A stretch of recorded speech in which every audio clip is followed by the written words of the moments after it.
She was a hopeless romantic. She was a donor, and she was my daughter. There's no manual for losing a child. But for Corinne Rockstad, whose daughter Lizzie died 5 years ago from an accidental overdose, one thing's made it easier to cope with the loss. Lizzie was an eye donor. I do know that Lizzie's cornea stayed in Minnesota. In fact, it was a man and woman that received her cornea over in Minneapolis. She would have loved that. How important was it to you that something came out of her death, that there was a gift? I know. I call it the silver lining to the tragedy. You know, even though how hard it is, you know, even right now to talk about her, but the whole, what they have done for me, you know, the Lion's Gift of Sight. The Lion's Gift of Sight, formerly known as the Lions Eye Bank, has been working hand in hand with the University of Minnesota for nearly 60 years, once delivering eye tissue by state trooper. Dr. Joshua Ho is the medical director. And people like to know that, you know, I may see my loved one's corneas around, you know, like... They may look back at me someday. Yeah, someday they may look back at me. And the cornea is often described as the window of the eye. The clear membrane helps the eye focus. When it's injured or diseased, doctors replace the layers of the cornea with a graft of tissue from a donor. There were 51,000 cornea transplants in the U.S. last year, and 75 local eye banks around the country, like the Lions in Minnesota, have been the backbone of that system for generations. the eye banking system is so good, we have an excess of cornea, and we can, at any moment, schedule a surgery, have a high-quality cornea for you. And we have extra cornea even to do research, to train surgeons, and to donate internationally. The system works. But much to their surprise, the Lions are losing their donors.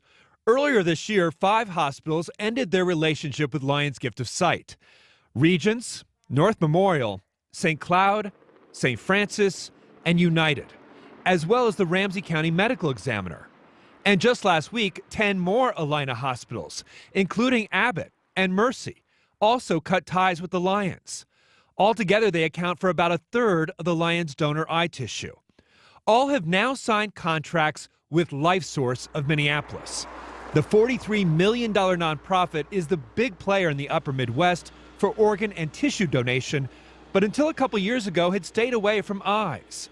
LifeSource will now send that eye tissue from Minnesota to a Seattle nonprofit called SightLife. They've been gobbling up eye banks right and left around the country. Lyle Goff is with the Minnesota Lions and says the Lions feel a bit like the hunted. Well, the understanding that we have is that all the eye tissue donations that are collected at currently those 5 locations will be transferred to Seattle for processing and redistribution.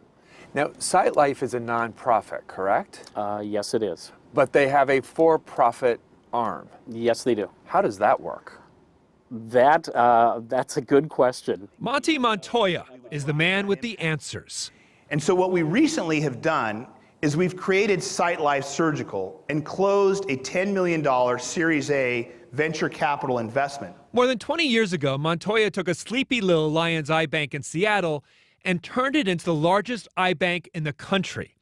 SightLife is also a nonprofit, but 2 years ago spun off a for-profit company, SightLife Surgical, which recently changed its name to CorneaGen. By adding the term gen, we are conveying that we are the next generation of cornea care. CorneaGen just launched a second round of investor financing, hoping to raise $50 million with the goal of having an IPO in a couple of years and becoming a publicly traded company.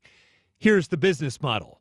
CorneaGen receives tissue from nonprofit eye banks, then processes that tissue and distributes it to surgeons across the U.S. and around the world.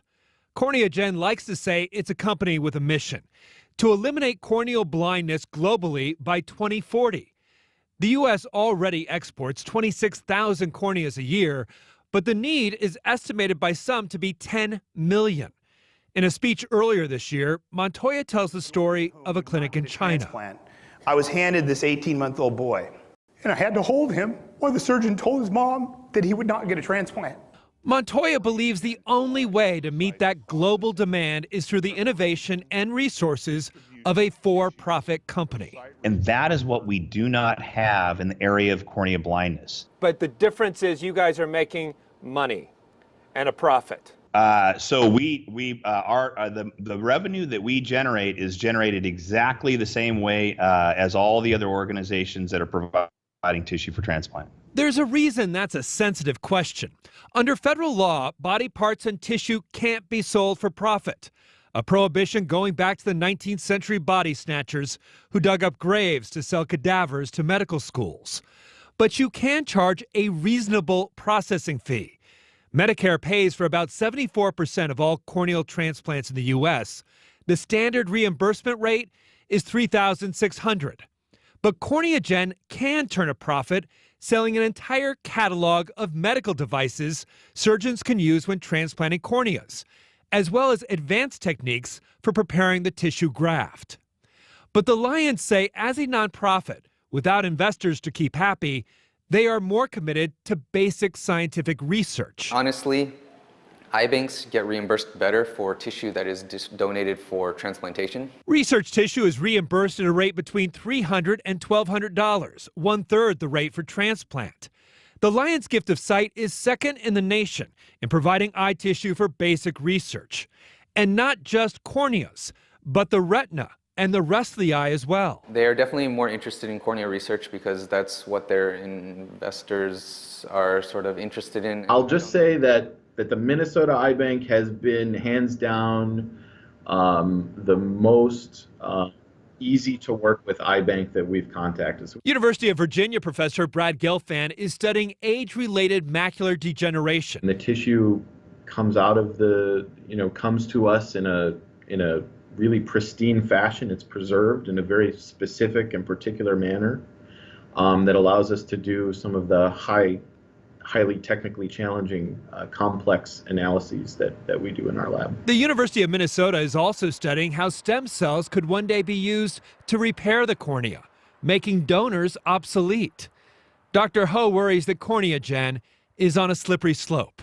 Operating outside of the normal traditional boundaries of a nonprofit eye bank, and the amount of reimbursement starts to matter, and I think that would be very detrimental, not just to the eye banking system as a whole, but to patients, the field of ophthalmology, surgeons, everyone would be affected. I don't know if the general public out there would be very happy to find out that their loved one's generous gift is being turned into a bottom line profit item for a major company out there. I know you keep saying it's illegal to buy or sell body parts, but if you're making the money off the processing and distribution, what's the difference?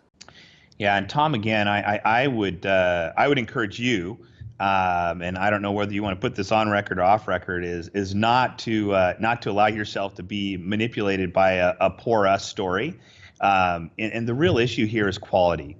And there's a reason why surgeons, before CorneaGen ever entered into the picture here, were getting their corneal tissue from other eye banks outside of Minneapolis. There's a reason for that. And that is some serious shade. So we checked with the FDA, which regulates eye banks, and discovered the Lions Gift of Sight scored 100% on its last inspection. So did CorneaGen, by the way. The chair of Mayo Clinic's ophthalmology department writes their surgeons are all extremely happy with the quality and service provided by the Lions Gift of Sight, and none have a desire to change this relationship. Even the hospitals who have left the Lions say it's more about streamlining donations, that their patients and families will benefit from only having one number to call. 3 of the hospitals, Regions, St. Cloud, and Mercy, also have presidents who sit on LifeSource's board of directors.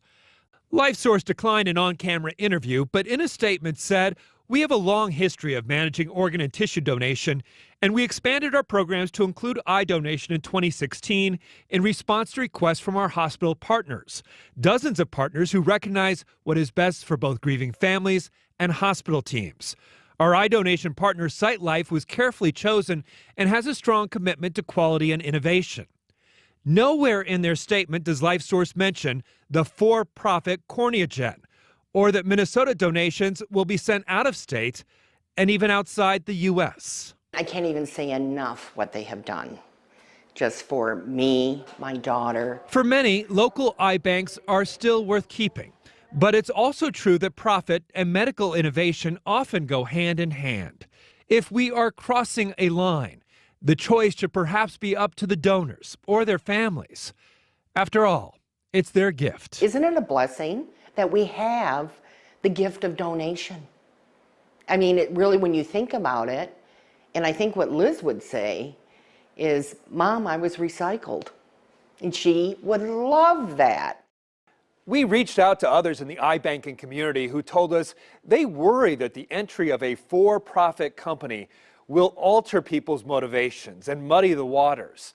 Most declined to go on camera with us, though, because CorneaGen is already such a big player in the field. For the Fox 9 investigators, I'm Tom Lydon.